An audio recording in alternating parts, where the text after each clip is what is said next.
that new whip. Hey, Jose the do drip. And we're live. Welcome to Bet Records, where we talk about hot topics, ideas, and all the shit you really want to hear. We are live! Live at the Bet Records studio in Sartell, Minnesota! It's time! To pay our royalties, because that's copyrighted. Welcome. Welcome back, Bet Records fans. Today we are diving in on the crazy fight card that happened last Saturday, UFC 278, Usman versus Edwards 2 in Salt Lake City, Utah. So I'll just start off and say, Josh, I thought I've seen it all. What were your initial thoughts? That was a crazy fight. Event? That was a crazy fight. We're going to start with the main event, huh? No, we're gonna work our way up to the main event, obviously. So there's only 3 fights I really want to talk about. We'll spend a little time on those first 2 ones, but we're gonna dive into the main event huge. But let's just start off with Jose Aldo versus Merab. Aldo could have easily won that fight. Is it Jose or Jose? Potato. I'm pretty sure he has an I think it's accent. Jose. He has an accent on the end of his name. I think it's Jose. So Merab attempted. God, I think he attempted upwards of 20 takedowns. Yeah. Aldo stuffed every single one of them so easily, but he just looked gun shy. Yeah. Do you agree with He me on that, he Josh? looked a little scared. Like, I was even saying it's even after I knew he lost right away, but I was even saying like he could have easily won this fight. Yeah. If he had just let his hands go. Originally, I was predicting Aldo to win. I was saying if the Aldo that had showed up for the Pedro Munoz fight, for the Rob Font fight, showed up that night, Merab was getting put out. But I don't know. He just didn't show his hands. You know, there's some speculation that Jose wants to retire now. Yeah. I don't think he should retire. He's still in his peak. How old is he? He's 36 or 37. Okay. Yeah, but that's not bad for a UFC fighter. No. Yeah. Would you say it was a close fight? Because I'm just looking at the scores from the judges. 29-28, 29-28, and 30-27. I would say, so when you see 30-27, you just think it's a blowout. Yep. It's kind of like when you see a hockey game that scored 5-0. Sometimes the score never tells the story of the fight. True. The reason Aldo won that one round is because you actually get scored on defending takedowns. Yeah. And when you... God, I think in the first round, Merab shot like 8 of them. Mm-hmm. None of them were close. Aldo has some of the best takedown defense Sure. in UFC history. For a striker to have takedown defense like that, it's incredible. So, even at the judges' scorecards, I said, listen, Merab won, but this isn't an impressive victory for him. Like, and he was calling... So, his teammate is Aljamain Sterling, who is the champion. I don't know, like, if they would actually... Well, they're in the same division. It's kind of like a Chuck Liddell, Tito Ortiz thing. Eventually, they have to fight each other. Sure. Of course. But of even course. Merab was like hyping. He's like proud of that performance. The only reason that he won was because you actually tried to do something. Like, I feel for Jose Aldo. He's a legend. But I'm gonna say it was just a bad night for him. I think he'll be back. Next up, co-main event: Luke Rockhold versus Paulo Costa. Man, that was anticlimactic, but at the same time exciting. Yeah, it was a good fight. You know, it won Fight of the Night honors, 50 G's for both guys. Oh boy. The things that really stood out were Rockhold being gassed at the end of the first round. Obviously, he's in Southern California. Yeah, he's at Jason Perillo's gym in Southern California at sea level. And now he goes up to Utah, which is over a mile high, so the altitude definitely played a factor. Oh, yeah. Yep, 100%. It's just like when I went to the Colorado, baseball stadium, kind of different. But nonetheless, it's easier to hit a home run because of the air difference, I believe, in that stadium versus, different places in the state as well. So, so it definitely makes a difference in sports and, definitely, breathing and movement as well, I believe. And one of Luke Rockhold's biggest critics of that fight was actually Jake Paul. Oh, yeah? Ariel Helwani was tweeting during the fight saying, this is a great fight, this and that. Jake was just like, what the fuck are you talking about, this and that? Like, And Jake was just like, what would you say if after one round my hands were on my knees and I was Right. gasping for air? Right. And I was like, I mean, yeah. But at the same time, you also have to remember altitude does hit people differently. Sure. I know Costa is in Brazil. I don't know if there's any altitude in Brazil. I don't think so. I don't know. 'Cause Right. The Andes Mountain is on the Chile, Argentina, Peru side. Right. I don't know the whole differences, but I know that's why the Paul brothers are in Puerto Rico as well. It's because of that air difference, too. Puerto Rico is at sea level. Is it? Yeah, it's just a tiny little island. They're in there for something. Maybe it's just because it's like that Arizona heat. I can't remember what the deal is. But I know there's something, and that's why they do that. Yeah. And if you're training for a month and you know where you're going to fight, you should probably expect it or It's do something probably- differently, it's right? probably training for like overheating because, you know, when you're in athletics, your body heat is overheating and you get really tired. So if you already have the heat there, Right. you get used to it. But anyway, I thought it was a really good fight. For Rockhold to come back after 3 years with that altitude and still put on a good fight was amazing. Did you guys see the video clip of in the third round? Rockhold was just gushing blood and then he just rubbed his face all over Costa. I did see that on a ESPN clip or something That was stupid. funny. Yeah, and then Costa like stuck his tongue out. Yep. I did see that. That was kind of sus. But I was going to say, the judges' scores for this one, pretty unanimous. 30-27, 30-27, 30-27. Yep. Agree with that scoring as well? Agreed completely. But again, it didn't tell the whole story because Rockhold did have his moments. And even though it was 30-27, there's a reason it won fight of the night.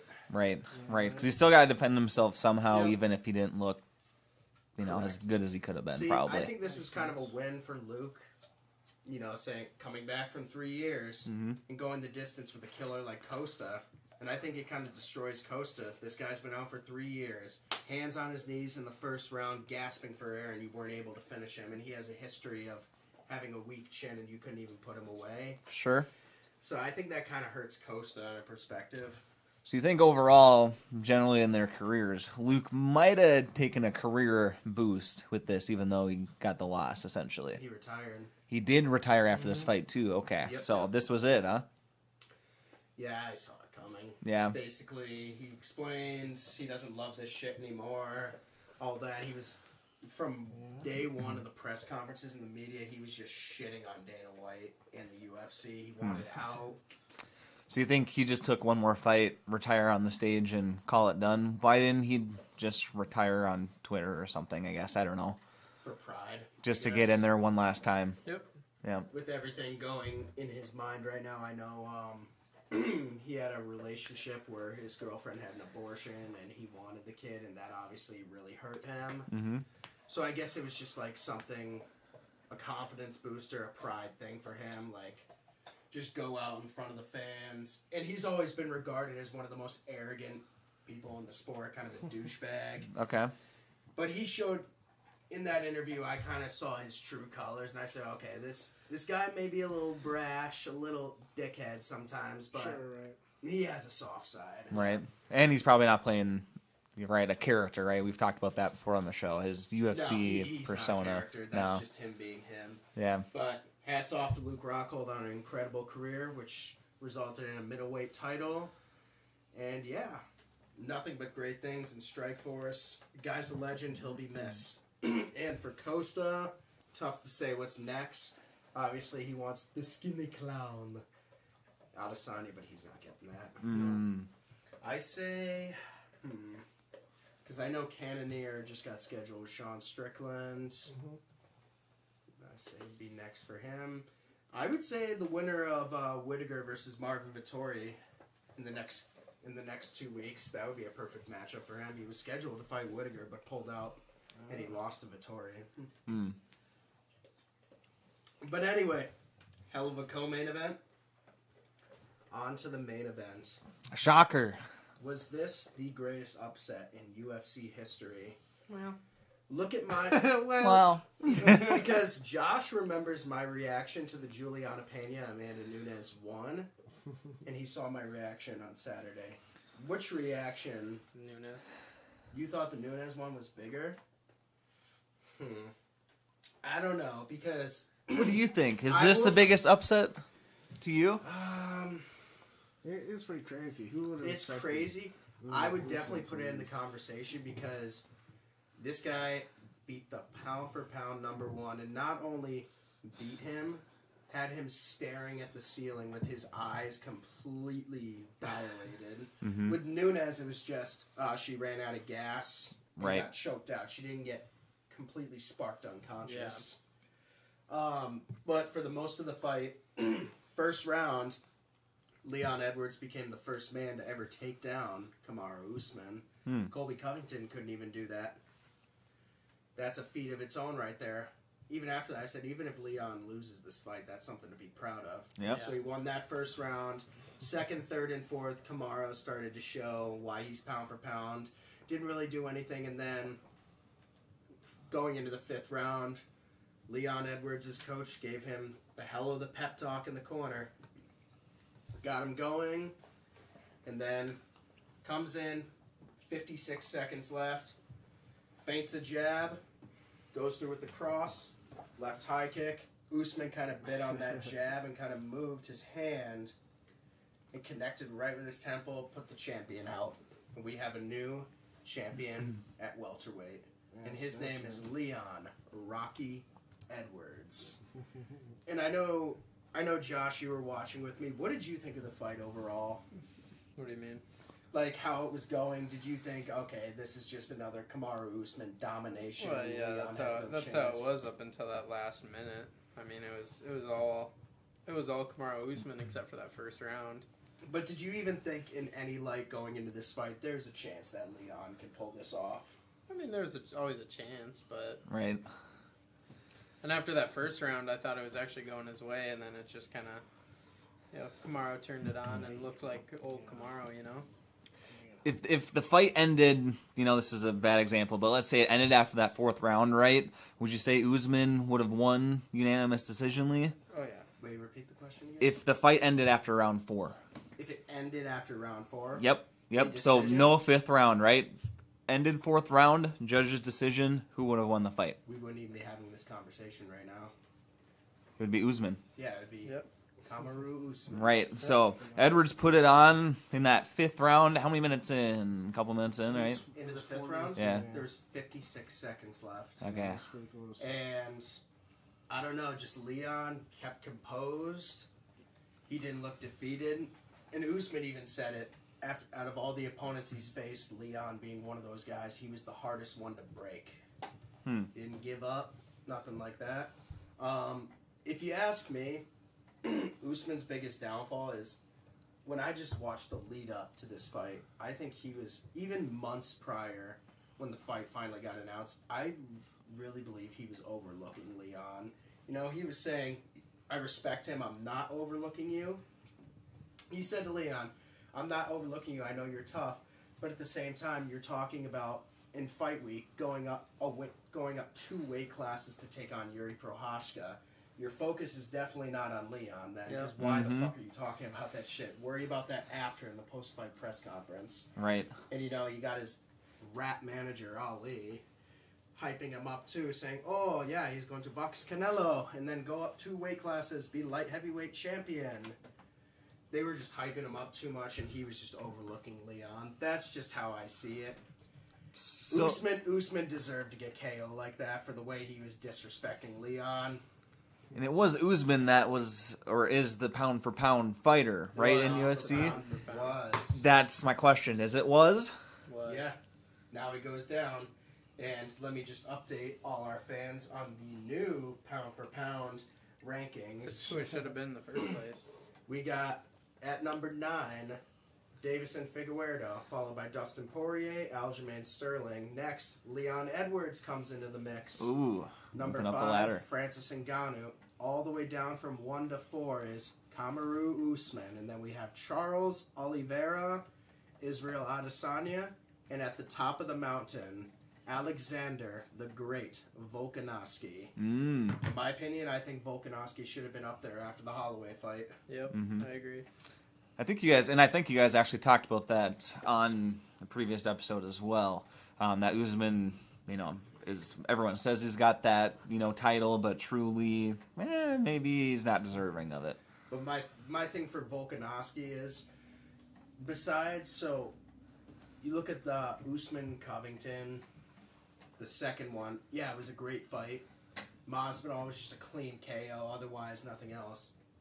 In the last 3 of Volkanovski's fights, they have been complete beatdowns. Yeah, not even close. Just double legs, smashing people on the canvas and putting his fucking elbows through his The head. judge had to ask Zombie if he was ready to fight like 4 times before he actually finally got done. And even yeah. Volkanovski went up to him right as the ref said fight, and he said, "Are you sure you're good?" Yeah.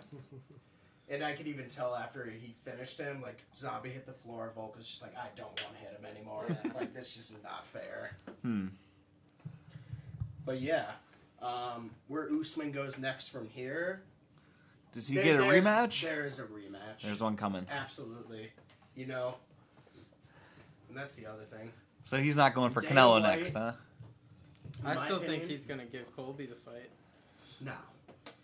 I've just Because then noticed... Usman has to fight Colby for the belt.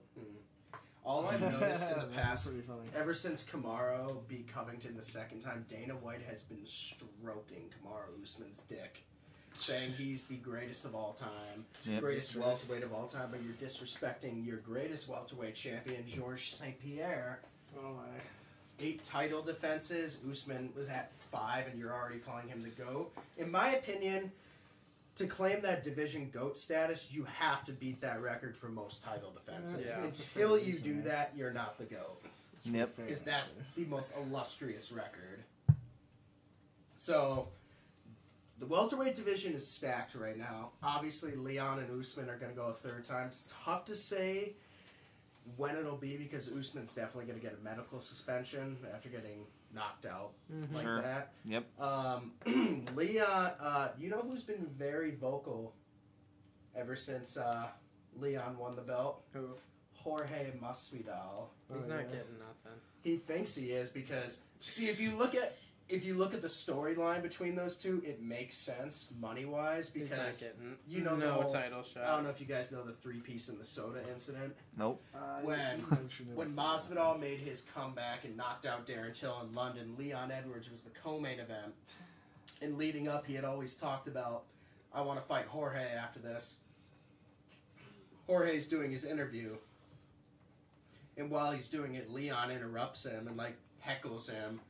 Masvidal, being the guy he is, didn't take that, walked away from the interview, and punched Leon in the face 3 times, caught a plane, got the hell out of London, where they could arrest him. So basically, Jorge tweeted afterwards, he's like, "So I heard we're going to London," with 3 chicken emojis, like 3-piece, and then a soda emoji. I was like, dude, you're not getting a title shot. You just lost 3 fights in a row. Right. Yeah, right. Like, if anything, if you think you deserve it, why doesn't Colby deserve it? Yeah. Plus, he just got into the whole street fight thing, so I don't Yeah, know. they're going to trial in a couple days, actually. Really? Yeah. Yeah, so I kind of think that will play a huge toll on if he truly gets the shot at the title. But maybe that's just me being a outside sports fan. Maybe the UFC doesn't really care that It much. really but- depends how long Kamaru's going to be suspended. 'Cause True. that was a really bad knockout. Yeah. Other names, you have Hamzat versus Diaz next month. Yep. And then there's Hamzat's this, not getting a title after Diaz. and then there's this one guy. What's his name? He looks like Mr. Potato Head. I think it's Bilal. He looks like Colton. What the hell? I don't know. Bilal What's the Muhammad, name? I think that's his name. Sounds right. That's what we're talking I about. know, We're talking about 279 is what we're talking about? Yeah, I'm he telling looks you, like- it's he looks gonna be like Mr. Colby. Potato Head. Bilal. Shamil? Shemaev? Abdra. Bilal Muhammad. I don't see a Bilal Muhammad on 279's card. No, he's not on the card. He's just a fighter in general. Oh, okay. I thought you said it was on the card. But I'm telling, if Hamzat smashes Nate Diaz, that'll probably be it. Nope. You don't think? You don't fight a journeyman and get a title shot. You fight a contender and get a title shot. So what if Nate Diaz goes in and sleeps Hamzat? Well, then Hamza has a long road back to the top. But where does Nate Diaz go then? Retirement? To the top. Home? Paul? Probably. No, Hamzat wants to smash. He was talking about smashing Usman. Why'd you open another one if you haven't finished the one that's in front of you? Well, it's double fist, man. He's a cool kid. Anyway. So that was him slamming a beer. But Anyway. For the after an event like that, it is a great time to be a UFC fan. Everything looks great. Revenue's going up. The fights are getting better. Revenue? That's what you care about, the revenue. How much of a cut you getting? Yeah, You're paying $75 a month to watch this. Oh, we split it. Ah. Actually, I paid this one. He's getting the next one. Ah. I don't do any of that pirating shit. Well, I used to. Arr. Until Shiver me timbers. until Dana White started taking those streams down. But yeah, find him.